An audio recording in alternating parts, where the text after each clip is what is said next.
There was famously a writer who had made like $3 million, had a very nice life and a house, but had never had a movie made. So he's literally a guy whose entire career was writing things that never got made. My favorite joke about that is there's a fine line between fishing and just sitting on the shore like an idiot. You can write and write and write, but are you a screenwriter? Does it? You are. You absolutely 100% are, but it may not get made, and no one will know that you're a screenwriter at that point. Welcome to Third and Fairfax, the official podcast of the Writers Guild of America West. I'm your host, Brian Gary.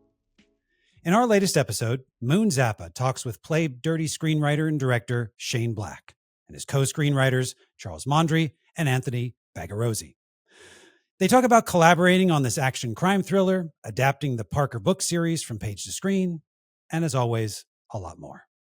Listen and subscribe to Third and Fairfax on Spotify, Apple, or Libsyn, and watch us on the Writers Guild of America West's YouTube channel.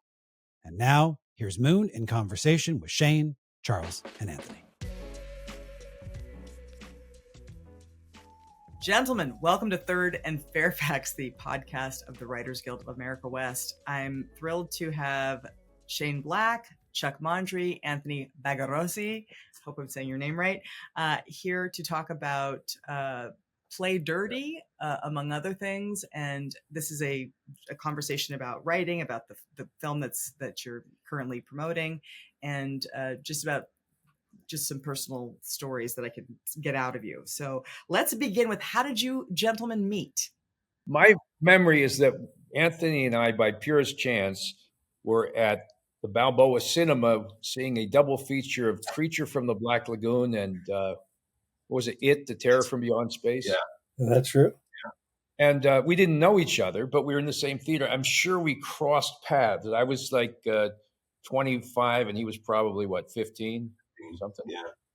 So I'm sure we met there without any sense of portent as to the extent to which that chance encounter would later be replicated ad infinitum.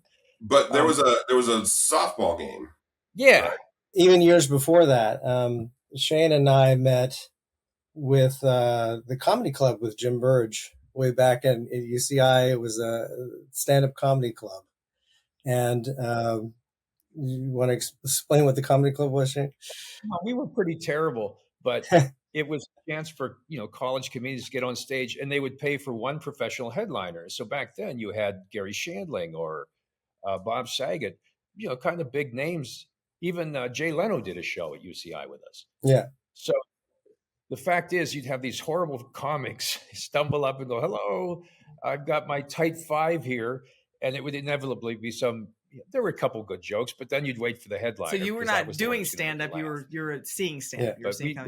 He was doing stand-up. Yes, I think we still have the tapes. We have the tapes. What you won't hear on the tapes conspicuously is laughter.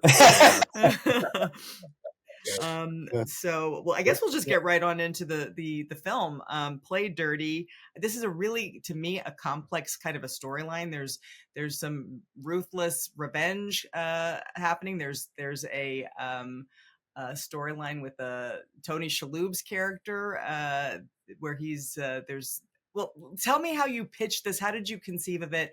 And also, I know this is an adaptation based on a book by the Parker series by, is it Donald E. Westlake, but who had a pen name Richard Stark? Am I getting this right? Okay. So you find this book. What's the story of acquiring this piece of material? Well, Anthony could tell you, or Chuck, it's the first stage. That was Joel Silver came to us, Chuck and I, when we were working on something else with him, and said, "I'm going to get the rights to Parker, and I want you guys, which always includes Shane, to do it." And so it was a very long process to get all these. He ended up he was going to get one book, and then he was going to get a couple books, and then he was going to get all the books. And so we sat down with Shane and we all started talking about it. We all loved it. But no one had a history with the material. It was just like you all got to read it together for the first time. Oh, okay. No, we all knew it we read it, for many years. In other words, there were how many books? 24, say? Yeah. 24. And I had at the time read like 14 of them. And so when we took on the assignment, one of the best parts of it was, what's your job? Well, I got to read the other Parker books here. That's what I do for a living, is I'm reading these books I really love. And so that was a great thing. So we read the books, and we decided, since the first book had been done a couple of different times, we wanted to kind of make an amalgam of some of the books and make our own kind of story in that world with that character. Yeah, it really became a lot of reading almost all the books in order and going through and finding those key moments that really made Parker pop, to give us a sense of who he was, and trying to fit as many of those moments as we could. Were you on Zoom calls? Were into you the in movie. person together? What was the actual process of making this thing a reality? We were My in Shane's patio, backyard. Yeah. We just sit out back and throw the ball for the dog, and then while the dog is chasing the ball, we get to talk for a minute, and then the dog come back. We have to play the ball again. But it's a lot of talking. Yeah. It's several hours a day, just day after day. You just sit down and start talking, and then every once in a while you write something down. Yeah. You say, oh, yeah. He correctly points out too that one of the things he says is, like, you get into a plot where you're jammed up and you're trying to figure out how it works, and there's a point where we just stare at each other, and as Anthony correctly says, it's impossible. We sit for 3 days just locked, and because it is absolutely impossible to solve it up until the second that you just do. Mm-hmm. So the thing that Anthony has that I don't have as much is, when we're locked up, he just has faith. It's like, look, it seems impossible. We're just going to keep talking. We always get through it. And like, yeah, but this time we won't. You've all like, no. It's impossible up until the second it isn't. And I say maybe we'll solve it. You're the Goldilocks of the group. Okay, so you've worked together with ideas that you've conceived of just from your own imaginations and scratch. What's the difference between that process and working on something that you are adapting, or is there any difference? Well, you have a jumping off point, in a sense that you all have a basis for conversation. I mean, when you sit down literally and you're just trying to flesh out a thin idea or bandy idea, the writer's room usually has a basis from which to start, and that the books gave us that. The whole style of it, the whole shape of it was present. So when you're creating something from scratch, you have to generate a shape that encompasses all of these ideas, and an armature that acts as sort of a through line or a skeleton upon which you then can add all your plot elements. So, but this had an armature. This had a series of books that presented a very clear-cut world. And in other words, it's the difference between creating Game of Thrones, if you're George R.R. Martin, or writing the sequel, in a sense. Yeah. Although he seems to have more trouble writing the sequel now than he did creating it. So, yes, that's not a fault. Well, with Parker also, the difficulty is we have a character that we absolutely loved. But I don't think that based on what he says and his actions alone, you can get a sense of who he is. It's the narration also, and that tells you his attitude, his world outlook, his, the rules that he has for himself. And a lot of that stuff doesn't come out in the drama of the situation. So, unlike when you're writing a spec where you're just trying to figure out, who this character is and what's cool about him or her, with Parker, it's about how to translate that character onto the screen and make it a dramatic character that isn't emotionally distant, because that's the worry with Parker, is that he's monosyllabic and that he you can be kept an arm's length away from him unless you can find ways into revealing his psyche. That the book has ways of doing that with the prose, but we don't have that as screenwriters. Yeah, his internal monologue in the books is sort of darkly humorous, in that he's not making jokes, but he's just such a hard figure that everything is really cutthroat. And so getting to that, one of the things that we thought about was, we said there's 24 books. I don't know if how many are the there's 4 Grofeld books. I don't know if we're including those, but we said, okay, we need someone that he can bounce off of. And in a few of the books, it's Parker and Grofeld. And then Grofeld has his own books, another character. So we Now, thought, the well, let's put opening them is one of the together. most outrageous action scenes that I've seen. Was that in part of one of the stories, or was that something that came from you guys? Or No, that was just a thought that came out of the. I think, Shane, did you say it? So one of us said it. I don't remember, but in other words, we also wanted to sort of do something that had a little bit of scale to it. They had given us generously at Amazon a great deal of, you know, resource, some money to play with. And we thought, well, we got to stay in the world of Parker, which is basically armored trucks, race tracks, OTBs, things like that a real crook would do. But then what is a version of that could go wrong and actually provide for something cinematically higher on the scale of, eye candy in a way, but still felt real and awkward, because Parker's violence is always very awkward. It's not, it's not the kind of, like, for instance, the 2 things we stayed away from specifically with Parker were balletic fight scenes. Like, in fact, we deliberately do an awkward fight scene because so many of these, I love John Wick, but it's always this sort of choreographed slow motion dance. And that's not Parker. Parker can't dance. And the second thing we tried to stay away from was this sort of new school high tech approach, like a guy upside down on wires descending with goggles and shooting lasers to, reveal things. That might be a technology that's available, but it certainly wasn't what we wanted for this particular character. We felt like if he couldn't do it with a crowbar, it was probably too complicated a plan for him, so he would rethink. Yeah, it's a simple character. He's clever. He's a calculating machine, but everything's very simple for him. When you call a plumber, he doesn't come over and lay out a bunch of blueprints and consult with 7 people overseas. He just kind of does the job. Yeah, and in a sense, go ahead. Yeah. Well, I was just going to say, we going through the books, they were written in the 60s and the 70s. And the first thought was, well, do we need to really update this character? I mean, is he going to use the technology that we have now? How does he deal with these things?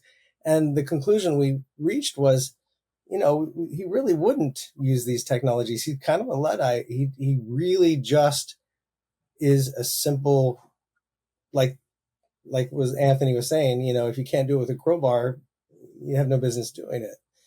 There's also something specific to Parker, which we love, which is, if you're trying to create a character that presumably is, he appears in a movie and there's always a potential that maybe he'll do another. You've had the James Bond, you've had, all these different characters, tough guys. But this particular tough guy, one of the things is he's blue collar. I mean, there might be elements of this cat and mouse that you see in a James Bond film, but this is a plodder. Mm-hmm. Not plotter, but plodder. He plods along and he just is dogged. He's just absolutely relentless. But we like this sort of blue collar entrepreneurial guy who is actually up against, the high tech and the big guy. And he says, hey, I'm the little man. So you sort of root for him, even though he's a criminal and he kills people. But because he's the little guy up against the sort of insufferable, odds of facing the mafia, facing, a South American dictator, you kind of say, well, we want the plumber to win.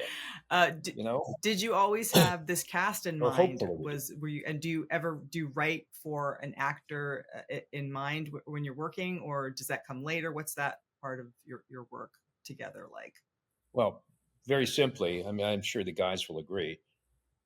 When I read a novel, and I've read a few, there's a character I picture, whether it's a man or a woman who's the protagonist. It's not an actor or an actress. It's sort of an amalgam of various things in my life or other books I've read or who I pictured or who I saw on TV, but it's not one face assigned to a performer that I'm hoping to then hire. It's always this thing just in my head. I don't know, maybe some people read books and they picture an actor for every character, but when I write, I just picture something. And in that regard, it's good because you can take an actor and they will sort of gradually shift as they enter the role, and they will acquire the character, hopefully, with you as you work. And then maybe when you think of that character, you start to picture the actor. But they have to show up and move into the character. We're not moving the character into an actor. Sometimes you do that, you could do that in the second or third draft when the actor says, I'm comfortable doing this, but not that. But for the first draft, it's never about a performer. It's about the performer coming to meet the character. In working with a heist story, where they trust each other, but they also don't trust each other, and you've got this, the dynamic of just how do you work with those kinds of ideas? I mean, it's very you want to keep watching because you don't know what's going to happen. How do you think about those kinds of situations that anybody could betray anybody at any time? How did you think about? I don't think, I mean, Shane, you can, and Chuck, I don't think the heist was the big plus for us. Yeah. It wasn't like, oh, great, a heist movie. That wasn't what we were excited about.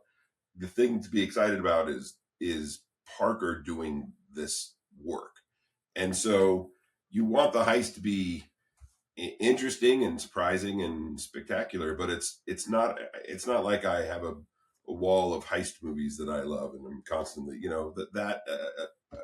a crime is only such a small part of the movie that that's we not wanted the thing it to be a thriller, essentially, that takes it. In other words, you see this in detective stories. The guy's an insurance investigator, and then suddenly he's involved in a murder. Well, that probably doesn't happen. In this case, we have a thief who's planning a heist who gets in over his head, and suddenly he's up against, the mob in New York. Suddenly he's got people gunning for him. And it's a thriller as well as a heist movie because he's got to navigate that cat and mouse to pull the heist off, and people are trying to kill him. So it becomes more about a guy who got in over his head. Yeah, but I mean, there's the tension between Mark's character and Rose's character that there's an extra added kind of what's going to happen within his own team of people that he's put together to help him get through it. And I think that's essential too. And Anthony is very good at this, by the way. So is Chuck. But I'm singling out reversals and setups and payoffs. That's when you're doing a movie like this, you want to have reversals, surprises, and then of course the trailer comes out and reveals them all, so no one likes it. But you do have to set things up and pay them off later. So you go, oh right, I forgot that was back there. And then similarly, you want to twist, even if it's just a character you think he doesn't care, and then he says one thing and you realize, oh, he does care. That's a reversal. So it's that kind of thing in a movie like this. And also, like you said with Rosa, we like to keep the sense of ambiguity. Like we had an exercise that we would do where we pictured a scenario where Parker sort of likes a girl. It's sort of atypical for him, but he kind of likes her. But he also makes a mistake and leaves his fingerprints on her pocketbook. So that could come back to haunt him later. So let's say at the end of the movie now, he goes back to rescue that girl when he could just get away. Instead, he turns around and he goes back. We want the audience to say, did he go back because he genuinely had sentiment for her? Or was it just to get the pocketbook with his fingerprints? And as long as you can ask those questions, right? That's and it's consistent moral code that adds to those. The Zen character and the Parker, the relationship, there's those kinds of things in the book where you really don't know what he's going to do. Parker, you don't know if he's going to track this person down and kill them, or if he's going to give him a break, or you can't really understand him. And we were hoping that was true in this movie up until the very end of the movie, that you would be like, I wonder what he will do here. And that was always something we hung on to. Yeah. And famously, go ahead, Chuck. Well, I was just going to say that, the truth is, going back to heist films, is we don't, I think the reason why the three of us don't really love heist films in general is that they come with a structure that is very, very familiar. And, you the job gets planned, you gather your crew, you lay out the plan, and then things go wrong, and that stuff is it becomes very boring. So for us, we were constantly trying to think of ways of how can we skip that part. How can we do something different? How can we come at it from a different angle? And a lot of what we realized with the actual Parker books, the reason why we love the Parker books is because they're not really, although all those books have those things in them, they're really about these choices that Shane and Anthony were talking about, these moral dilemmas and how Parker deals with them. And you never, he's very, he doesn't, he's very focused on his profession to the point where you can't believe how little he cares about his own ego or his own pride. He's very practical. He makes all the choices. He makes the smart choices, even if other people think he's a fool, because he doesn't care what people think. He just wants to do the smart play. And those are the two things I think that we are hoping will attract people to the character, is that he doesn't have the ego or the mad need to assert that he's right or prove himself. See, I told you. There's nothing like that. He just doesn't even factor in. And the other is this thing which we see so much today, which is people call competency porn, which is you tend to like the guy who just knows how to do it better than anyone else. Like if you see a movie about a pianist, you go, oh, that's a great movie. That guy, he's the best pianist in the world. You don't know anything about the piano, but somehow you like it because the guy knows better than you. And he's the best at it, better than anyone else in the world. And also, it's good then because when he makes a mistake, it resonates because you get that, that's not normal for him. This is a big deal. In the books, famously, he lets a guy go at one point. He ties him up and throws him in the weeds off the side of a road and says, all right, I'm giving you a break. That guy comes back in a later book and completely destroys him, screws him over. So he made a mistake by letting that guy live. Do you think differently when you're writing female characters versus male characters, or villains versus heroes? How do you actually, in a practical way, map writing the story? Do you map it out and then each one goes off and writes a page? How does the actual process work? We try to have at least the first act and some idea of where the ending is before we type anything. So we just talk until we have that. And then everybody says, well, I feel pretty comfortable writing that scene, or I feel comfortable writing that scene. And we'll split them up, and then we'll just trade them back and forth until we're all happy. And in fact, go ahead. It works after a while, it's good. Anthony sends me a file that says, hotel scene A. That means it's Anthony. Then I send back hotel scene AS, and that goes to Chuck, and it means AS, they've done their jobs. He does his, and now it's ASC. And that means we've each had a crack at it. Then there's ASC revised. Yeah. So basically like... If you accidentally delete them. That's great. Yeah. What's the rewriting process? And when you're on set, you've mentioned that as the actor gets more connected to the character, are you making those changes specifically for that actor? Are you making changes on the set? And what is how do you rewrite? Besides just emailing the things back and forth, like once it's actually in production, is there another layer of rewriting that's happening? Yes. Yeah. And it's why I insisted that these guys be on set, because a lot of studios will say, well, those are your writers, right? We're done with them. Now you're direct. I said, no. I want these guys to be sitting, because in the middle of a scene, Chuck ran up to me one time and goes, what if she says this? And what? And so immediately we let the take play out. Then for the next one, I go, let's try something. You say this. Did you come up with that? Yes, I did. It was not Chuck. It was me.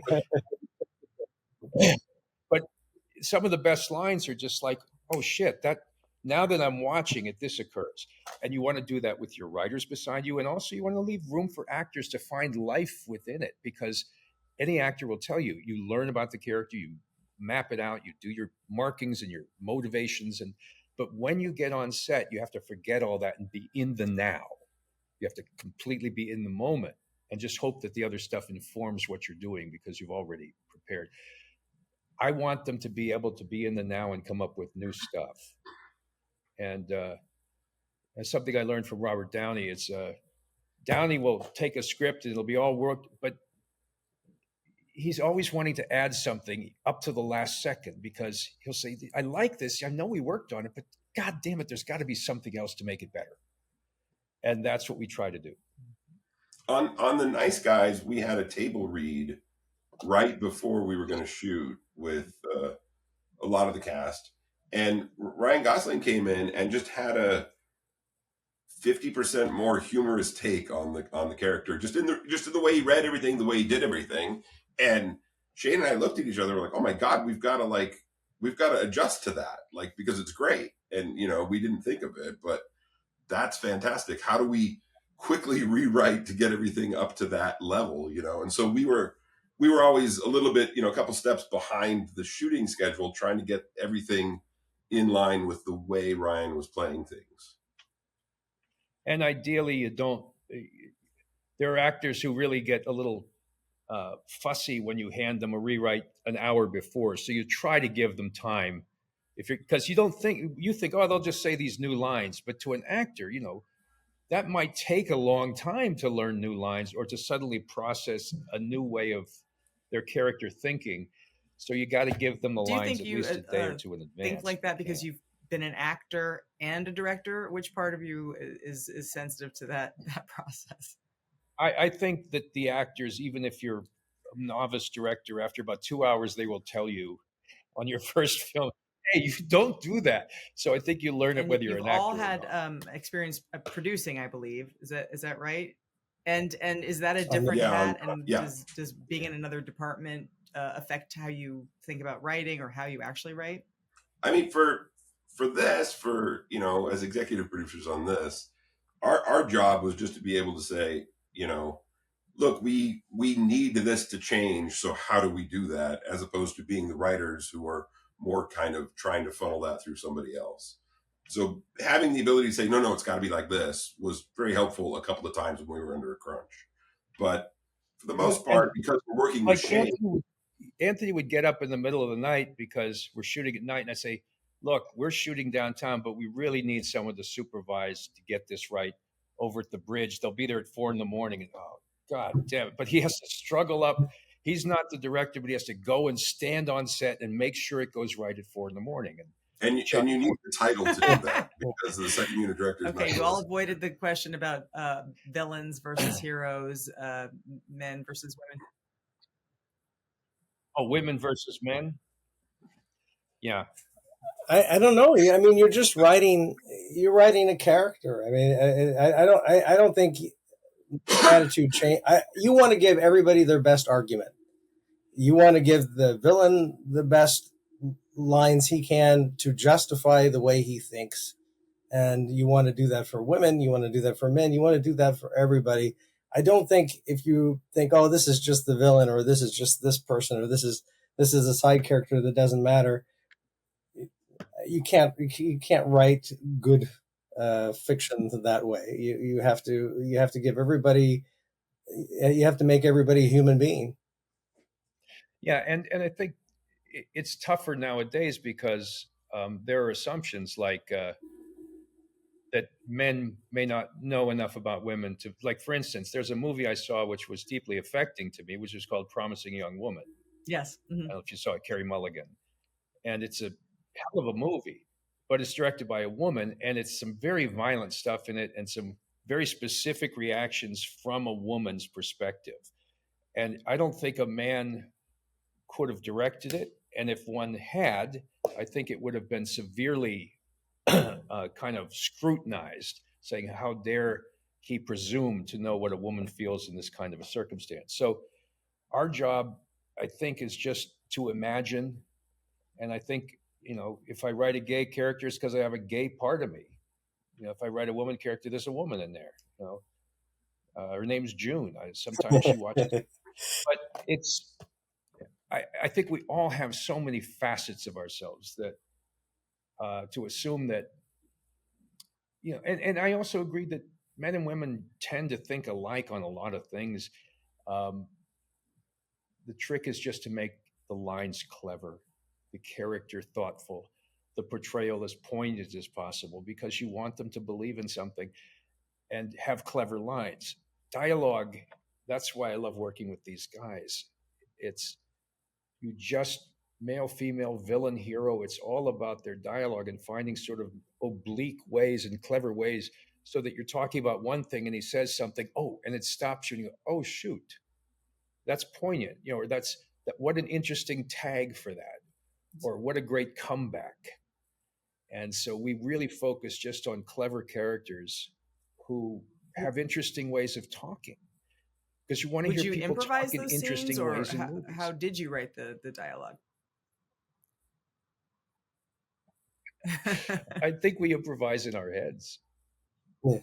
Yeah, I mean, in that process of passing the scene around, usually that dialogue actually gets better because you're really proud of one line you wrote and you kind of blew it on a couple of others, and someone else will come in, like Chuck or Shane, and say, "Oh, that's good, but this you blew it. Let me And fix that." speaking of criticism, do you all work like that? I mean, do you or do you just change it in terms of the material right on the page, or do you? And what are your strengths and what are your weaknesses that you either observe in yourself or in one another?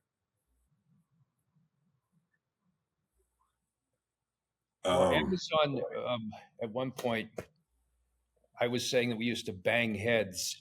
We used to fight a lot. And they said, don't say that because they'll make a headline that says writers were at each other's throats and that'll be the headline. Yeah. But we're not at each other's throats. Let me say that. But part of it is the of, that's not what he would say. What are you, crazy? It's like, open a window if you're going to smoke. It's that kind of lovely sort of, like even Lincoln knew to hire a team of rivals, but we each have a perspective that we like to think complements the other's weaknesses. Yeah. So if I falter, there's Chuck to step in and say, I'm faltering too. Let's call Anthony. And there's only so much oxygen in the room, and Anthony and Shane take it up a lot of it when they talk. I mean, they are comfortable going head to head and spitballing and arguing, and I kind of try to run things through my own head while I'm listening to them. And usually they get to a point where if we don't have a solution, things die down and I try to spin it off in a new direction. And I think that kind of works. It's kind of a good dynamic, the three of us writing together. I think if I was as loud as they were, I don't think we would get anything done. Probably. Even though the appearance is sometimes two people talking and Chuck staring off into space, apparently oblivious, he's not. I guarantee you. No, it is, we've all known each other for a very, very long time. We're very happy saying, that's stupid. You're an idiot. Let me try this. And everybody's like, okay, fine. Go ahead. See what you can do, and being able to do that is so helpful because you're not constantly, I don't want to step on your toes, but maybe I could change this one line. You don't do that. You just try. And if they don't like it, okay, fine. And 3 is a great number because everything can get voted on. Yeah. It's nice that way. Like, no, if 2 people really love it, it's like, all right, let's leave it in. But these guys, go ahead. I was going to say, you may notice that it does sort of go beyond what's traditionally the relationship between a director who wants to then go direct a film and then leave the writers behind. I mean, to me, these guys are as indispensable a part of the process, to the point where I think it was confusing to some people. Like, who are these guys? They're always on set. And they go, no, they're part of the set. Writers are supposed to, because a lot of directors, I know several who will kick the writer off the set for offering too much advice. And with me, it's like, just talk to me. Just tell me. You have so little time in a shooting day to get that. See, you write it for like a year and then you film it in 3 hours. So make that 3 hours count. And if someone wants to toss something in, these 2 guys, I say, it's like having power tools available to you. You don't use the chisel anymore. Just wise up, use the tools. And that's great for us because normally that's just not the case. If it wasn't Shane, if we weren't, I think, old friends, I don't think we'd be able or feel comfortable offering things that he can then just shoot down. But at least we have that option. Whereas when you get on a film and you don't know the director, 50% of what you're doing is trying to, well, can I say this or can I not? Will he get mad? You got to get to know the guy, and we don't have any of those issues where it's just, it's fine. And we, as a result, feel very included. And, Shane always has the right to say, no, screw you guys. So, Yeah. And I think that it speaks to so much because it is about deflation of ego. Like, I'm a recovering alcoholic and have had many years sober, but part of the thing you do when you get sober is you have to stop playing the big shot. You have to say to yourself, why maybe we got to give up and do this someone else's way. And your entire sobriety is predicated on the ability to sort of deflate the ego and be of service. And I think that it's just helped enormously. Because you never find yourself, when you have an ego, you're like, I'm not sure this is right, but I'm going to defend it to the death. And then the movie screws up. But if you can just have people that you trust around you, ego starts to become less of a No problem. one mentioned their weaknesses, their personal weaknesses, or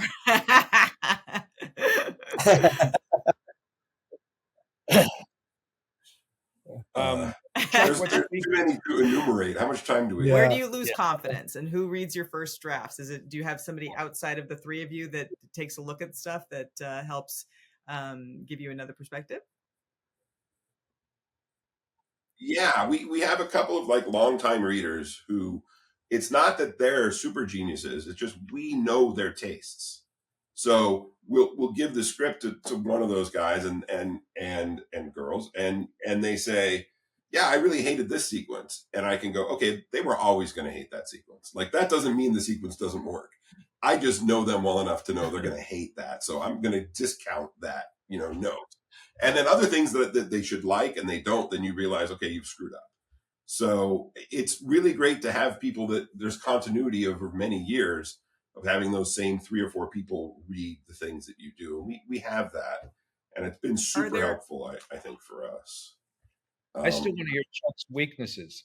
Yeah. Chuck.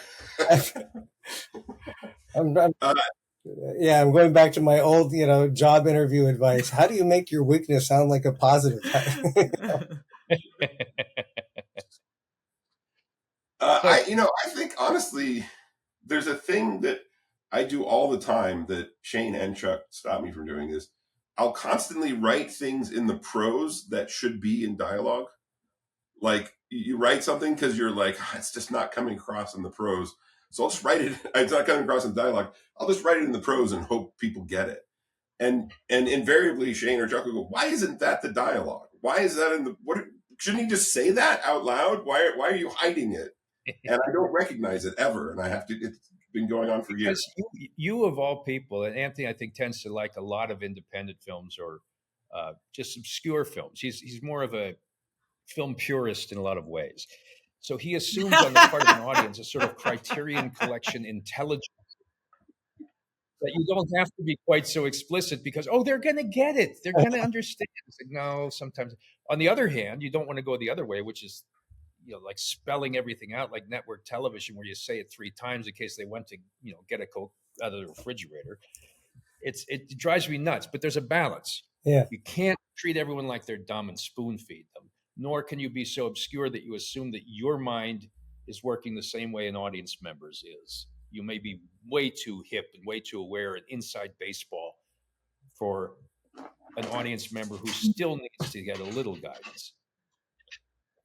Yeah, I actually, I was thinking about my weakness, and actually reminded me of what my I think actually I overwrite dialogue, because I went for a long time selling scripts without them finally getting made, and as a result, those words were all I had.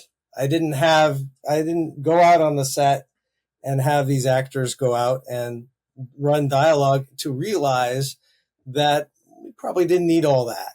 We could have probably done with less. So my weakness is the opposite of Anthony's weakness in the sense that I overwrite dialogue. And that's something I learned both on Roadhouse and this one. We And, could do with and to your point, Moon, my weakness, I will say, is fear. Um, Up until things start to get going, I think that I can't do it. It's a case of a lot of writers will tell you they feel like a fraud or they have a sense of, imposter syndrome, I think they call it. Similarly, I will assume I'm botching everything up, that I'm completely making a bollocks of the dialogue, the film, everything. And in fact, halfway through a film, I'll see this isn't coming together. This is going to be the biggest bomb in history. And sometimes, by the end, the true test is when you start writing and you think the rust is still on you. It takes about 3 days for the rust to start to flake off. And you say, I can't do this. Who told me I can do this? I forgot. Maybe I did once, but I don't know how. So I've written the last, funny line I'm ever going to write. I don't have any ideas. The laziness I feel now is so stifling. I must have degraded. I must have become worse, and I'm never going to recover. Maybe it's age. Maybe I'm not. Maybe I can't think right anymore.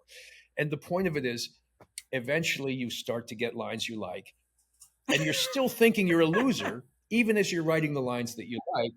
And then, the only way you know it is someone says, "Let's change that line." You go, "Hey, no, that's perfect." And I realize I'm doing it now the way I like it. I'm in the zone.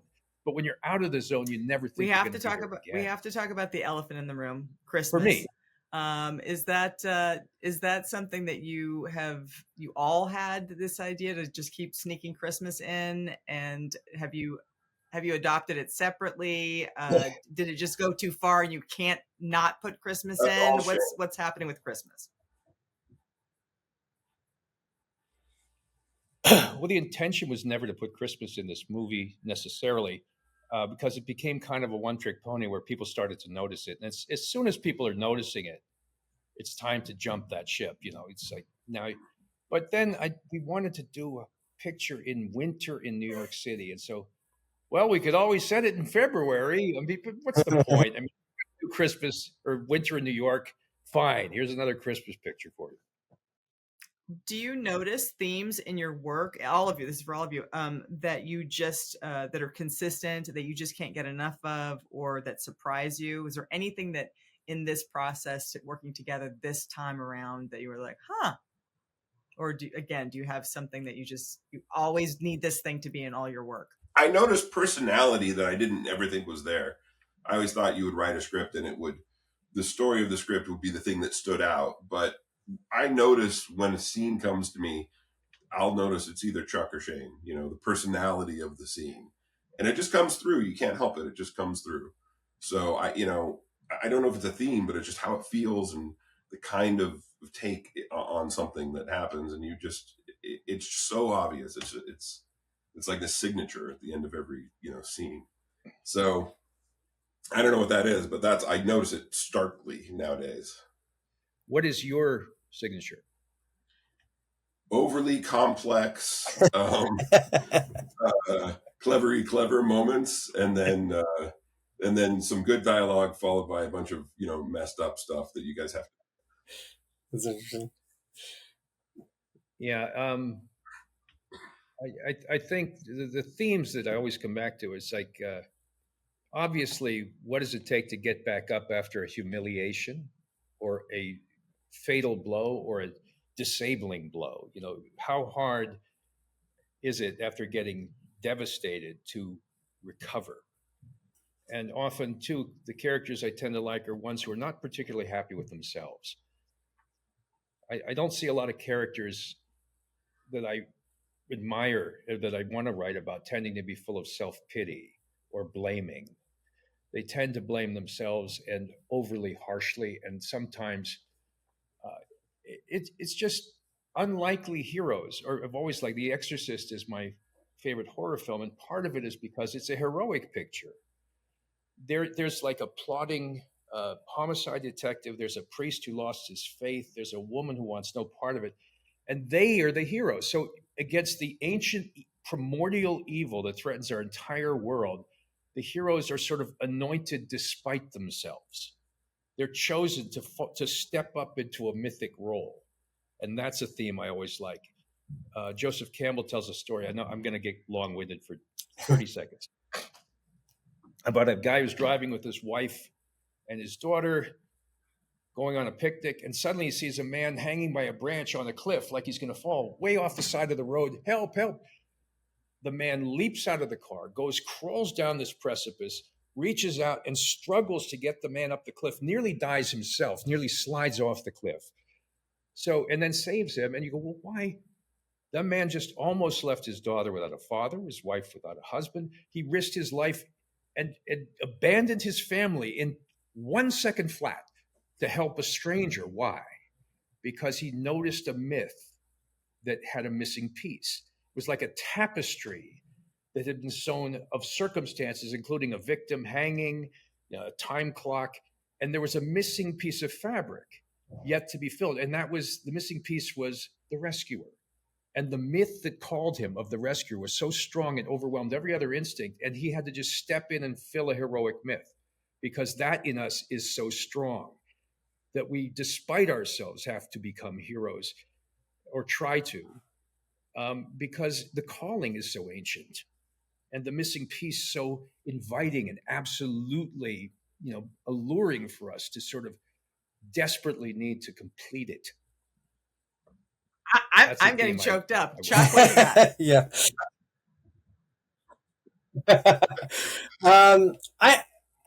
I'm always drawn to stories that are about people who have given up on the world as it is, where they feel like, this world is messed up, I can't control it. But they have a code. They try to just pick their lane, and they try to live their life in the best way they can, and trying to move through the world. How do you move through a world when you know that someone is always going to get hurt, no matter what you do? So those are the two big themes, I guess, that I feel like colors most of the work we've all who's the done together quippiest as well. Yeah, who's the quippiest? Quippiest. I would argue that Anthony is funny, but Chuck is the quippiest. Chuck has polished jokes that have steps that he's able to drop it. It's like two-step joke that it's not the first thing that comes out of your mouth. You had to think about it. I have this book that I've memorized. One of my favorite moments is I guess towards the end, the kid playing the drums. That made me laugh out loud. I just thought that was just absolutely hilarious. That is a pure Shane Black moment. Yeah. It occurred to us, we're thinking, what do kids get for Christmas? A drum set. And we actually went out the night before and said, this is a Hail Mary. Do you have a kid out there in Australia who plays drums and is available tomorrow at 3? Oh my gosh. That and really sure enough, made me laugh. Okay, how do you recover from the work? Do you what's your downtime like? How do you refuel, and what do you like to take in as media as a consumer? We read, I think. I mean, we're always looking for. It doesn't have to be a good movie, but a movie that does something different. Movies that come from Hong Kong that Anthony finds, or movies.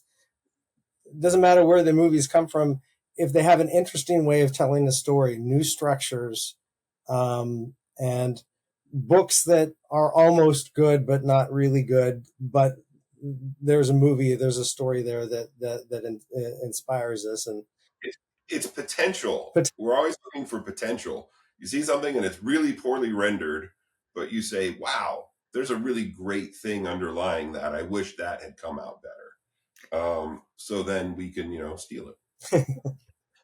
I think that you should probably watch movies that are good. But having said that, I think what they're saying in a way, and I agree with, is you sometimes learn more from watching movies that aren't that great than watching from the great ones, because the great ones are so indelibly and perfectly constructed that the strings don't show. Whereas in a bad movie, the strings are so obvious, you can see, oh, don't do that. Oh, that's a pitfall, or, oh, I wouldn't have done that. And when the strings are so obviously apparent in all the moving parts, you get to choose what works. It's not it's not obscure to you. It's not hidden beautifully in the context of a movie. You just get so involved in that at the end you go, I don't know how they did that. Yeah, that's what I meant. Chuck, you started to talk about getting a no on a project. Have you all had some no's, and how does a no affect you? Despair at first, and then depression. I'm talking about like really that. essentially in terms of growth. What's the do you Oh, there's no growth. There's no. It's just disappointment. I mean, to make it in this business, you have to win the lottery twice. It's really, really hard to sell material. And then you sell the material and then you work on it for 2 years and it doesn't go anywhere. And that getting it made is the second time you win the lottery on each piece of material. So I think it's a very, I don't know that you learn from that experience as much as you have a passion. You fight very, very hard to try to get it made. You feel gratified when someone pays you money for it, but even that joy wears off after a while, and you go to a party and people say, what do you do for a living? And then you say, well, I'm a screenwriter. And they say, what have I seen of yours? And you say, absolutely nothing. I've wasted my life. That's kind of what happens. There was famously a writer who had made like $3 million, had a very nice life and a house, but had never had a movie made. So he's literally a guy whose entire career was writing things that never got made. Yeah. My favorite joke about that is there's a fine line between fishing and just sitting on the shore like an idiot. You can write and write and write, but are you a screenwriter? Does it? You are. You absolutely 100% are, but it may not get made, and no one will know that you're a screenwriter at that point. I just have a couple more questions. One is in terms of craft and structure or genre. Are there rules that you adhere to or that you are aware of? One example, obviously, is narration. Like, is anybody but you, are only you guys can do the narration thing, or do you have some other little things that you heard or know and you're like, I'm going to do it anyway? Or like Shane, I know that in some of the research they talk about how you would insert very kind of like colloquial, familiar little notes to people that were reading. Is it? Yeah, I got that from William Goldman, who was famous for telling the story in a screenplay with sort of just a very loose style, as though I think he once described it as, you're sitting in a bar telling it to the guy on the stool next to you, as opposed to, this sort of very clinical. He enters and crosses to the pitcher and pours himself some water. Well, that tells us what happened, but it doesn't really interest us. Famously, there was a writer who I heard talking, and she said, I love sleeping on the train. I live up in, Scarsdale. I go into the city on the train, and I love that 25 minutes where I sleep on the train. It's just but I wouldn't write about it. Mm-hmm. Because it's just not that it's something that's a big part of my life, but I know to leave that out. Yeah. And I think that a lot of writers don't know quite what to leave out. They'll say, well, this is real. It's like, yeah, so is so is a hangnail. Anybody else have like a craft thing that they want, or like an area that you want to grow in? Like, is there a genre that you want to explore? Is there some, or a character or world? I'll say a craft thing that I think I learned from Shane a long time ago, and that was, he described writing a script as making a mosaic. So you have the scenes, and each scene is just a little gem in that larger mosaic. And you take each one and you polish it up and make it perfect, and you put it in, and you put the next ones in, and they're all great. But you got to step back and look at them all and say, does it form the picture of the mosaic? Does it all working together form? And where does it go wrong? And you got to go back and rethink these three or whatever it is, that everything's interconnected in that way. So you can't just write good scenes, and you can't just write a good story. you have to be able to mix those in a way that provides an interesting final product. Said slightly differently, have you ever, personally, Moon, seen a film or a trailer for a film and you think, wow, that looks amazing? And then you went to see the film later. It's a great trailer. What happened?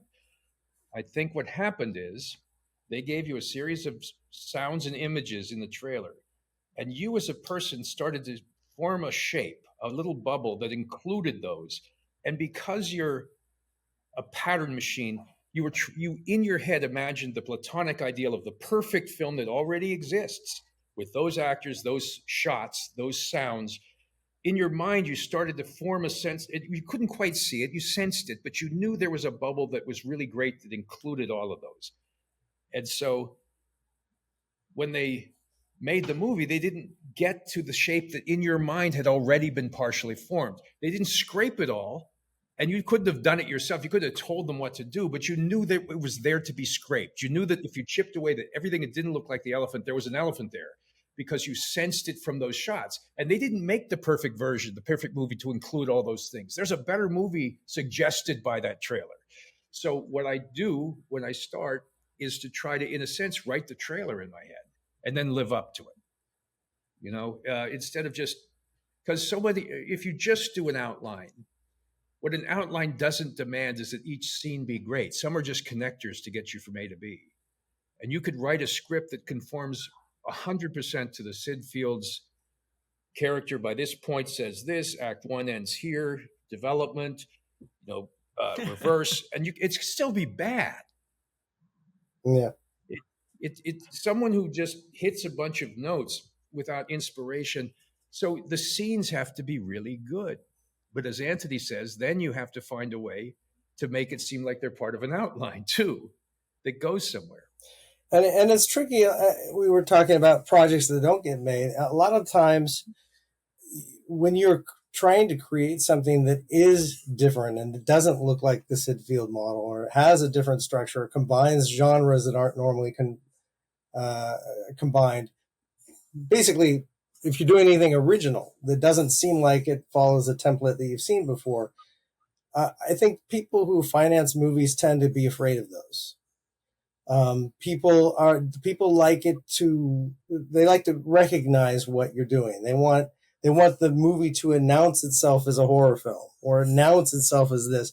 They don't want to have a film that surprises them that it's suddenly a horror film. So a lot of the money people really work against the fun of storytelling. You're trying to do something different when you set out to write any script. You want to blow people away. You want to surprise people. You want to say you've never seen anything like this before. And people say, I've never seen anything like this before. I'm not going to finance it. That's really the problem. For instance, Weapons. I don't think Weapons, as much as people liked it, or Barbarian, those movies were very successful. They were an actual good investment. Yeah. But I'm sure that Barbarian was passed on a lot. I'm sure Weapons had its skeptics because, you're counting on a genius to provide you with something. And it's not going to resemble the template of the last 5 years. This is how films are made now. That's why I hate TV. There used to be a TV template where there was a cast of people. They either worked in a hospital or they were cops or whatever. And at the end of the episode, it'd be 5 minutes and the plot would stop. And then you'd see each of them go home and do something. Go, I'm breaking up with you. And that would see each of these like fixing a drink at night. And it was every show. And I said, that's just right now. So when you watch this in 10 years, you go, what the fuck was up with this, 2016? Yeah. Because it won't be timeless. It'll be locked in this the sort of studio executive's idea of what's going to get them a promotion Okay, a next couple week. things. I swear I'm wrapping it up. The when you were mentioning something that didn't deliver immediately, like I'm still mad about this trailer for Private Benjamin when Eileen Brennan and Goldie Hawn.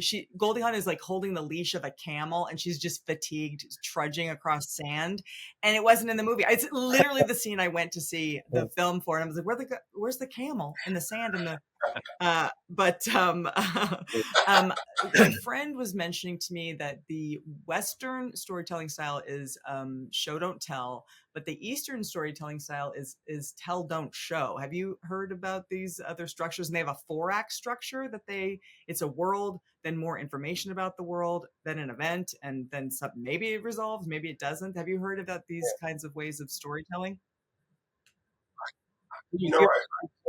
Go ahead, Anthony. Yeah, I mean, I watch a lot of. For a long time, I would just seek out as many. For a while, it was Hong Kong, and then Korean, and then Japanese movies to get a different. They have different mythology and different ways of things that are commonplace to them is like brand new to us. But over time, you realize like that. I don't necessarily think movies are always a 3-act structure. A lot of times.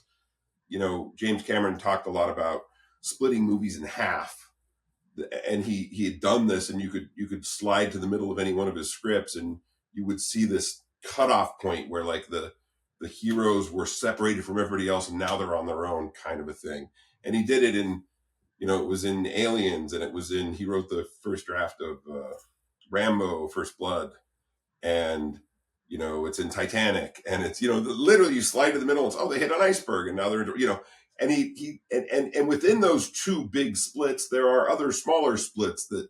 So I'm not, I read all those books about how everything's a 3-act structure in film, and I don't know that I believe in it. So yeah. But I don't know that there's a specific different style of storytelling in all the Eastern. There's certainly cultural differences that make them feel fresh and unique to us, and they may not. Famously, I think Kubrick was not as loved at home as not Kubrick. Kurosawa was not as loved in his home country as he was worldwide. Everywhere else, he was adored. So what's fresh and exciting for us just may be old hat for them. Yeah. And I will say this, that a lot of people, especially film instructors, they like to feel like there's a high mount from which wisdom descends, and that it's sort of intractable. And when they say, why talk so much in movies? Just it's a visual medium. Let us see it. Don't talk. I mean, tell that to Neil Simon. Tell that to Larry Gelbart. Tell that to David Mamet. The dialogue is, I love when people talk. I don't mean that you have to sit at a table like My Dinner with Andre, but my God, the idea of just having characters deliberately say less because you went to film school is really. Okay, this is my last question. Just time management. How do you work a 1,100-hour work week? What's your, how do you do time with your writing process?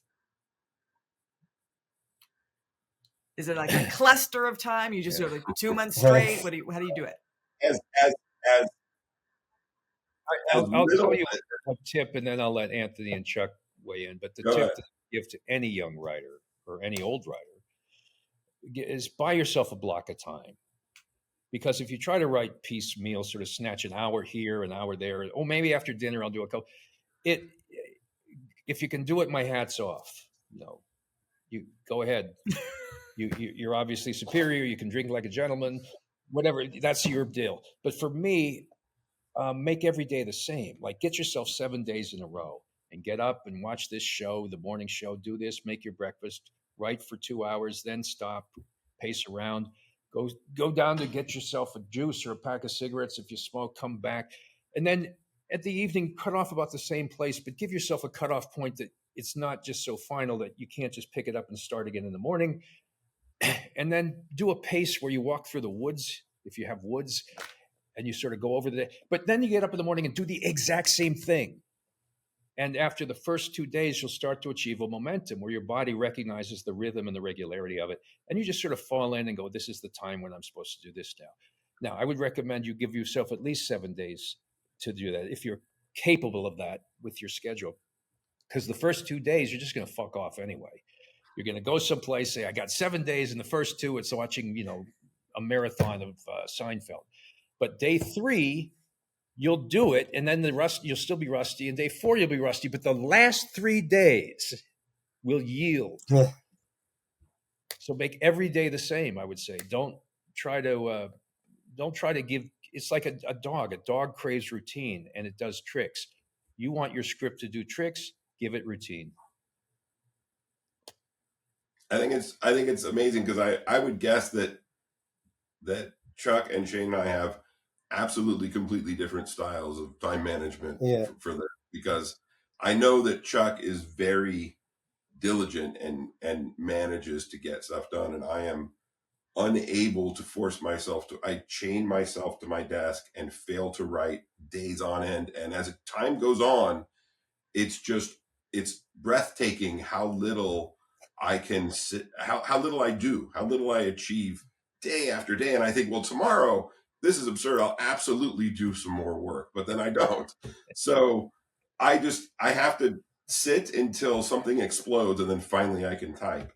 But I know that's not Shane, and I know that's not Chuck. That I think everybody goes at it a slightly different way. No, I feel guilty when I'm not working, and my job is basically to spread that guilt. And then if I can get Anthony guilty and Shane guilty, then we'll sit down and work. And I think it's much easier to work after you've talked about something. You spend a lot of time talking, and I think blank pages are really difficult. So it's always good to figure everything out in words before you sit down, and you have bullet points or whatever you have to describe the scene. That's so much easier to write than waking up in the morning. I guess Shane, when he first started writing scripts, you would just basically sit down in front of a typewriter and go, right? I mean, I would try to think of a scene, and I would write what I consider to be an interesting scene. Didn't mean it attached to anything. Yeah. And so, I think it's important to. The other thing is free association. Have you ever been? You say, I'm going to go for a drive. I feel like I'm going to head out. I'm just making turns. I'm not going anywhere. I'm just blowing off steam. Oh, look, I'm close to Joe's house, who I had a fight with and I want to yell at. So your brain knew you were going to Joe's house that morning, right? Mm-hmm. Your subconscious, you were like going for a random drive. You're going to his house. The brain just hadn't told you yet. And similarly, if you have a writing problem, sometimes just taking a nap, taking a walk. Stephen King pitched this thing I love, which he said, you take a distance of like a mile or two and you walk, you go somewhere and come back, and you tell yourself somewhere along this walk, sometime during, I'm going to have an idea. I'm not saying when, I'm not saying I have to do it now, but somewhere between now and 2 miles, I'm going to have an idea. Invariably works. Or you get in shape. Is there anything I didn't cover in terms of the film we're actually promoting, which is Play Dirty? Oh, by the way, the title, it did have another life, and just the idea of playing dirty. What are your thoughts on hitting below the belt, actually playing dirty? When there was another producer who started the film with us, wonderful man named Joel Silver, who went off to do, I guess, other things now, and I had did a script for him called Play Dirty, and it was the sequel to Lethal Weapon. So that title never got used, and he brought it up and said, maybe you use this title, and so it was Chuck suggested it to Joel. Chuck said to Joel because we didn't have a title because we didn't pick a specific book from the Parker book, so we couldn't use any individual title. And we were under the gun to have a title for this. We didn't want to call it Untitled. And Chuck I guess you always loved that title and wanted it. and just called Joel and said, let's use Play Dirty. And Joel called you and said, what about Play Dirty? Yeah, and then we find out, we said, good title. There is an old movie called Play Dirty, and there's one releasing right now also called Play Dirty. Way to go, Chuck. Yeah. Literally, people would say, I watched the trailer for Play Dirty. It looks kind of low budget. It's because they watched the wrong film. And how important are titles? How do you think about titles in just in general? What does a title have to deliver? It's kind of everything. I mean, it's like your name. Naming characters is very important to me. You don't just go, John Bradford, there. No, it's gotta just have something. And the title, with this blitz of product, of content nowadays, it's almost impossible to rise above the herd, to get noticed, to pop amongst all the other colors and sounds. So the title is part of that too.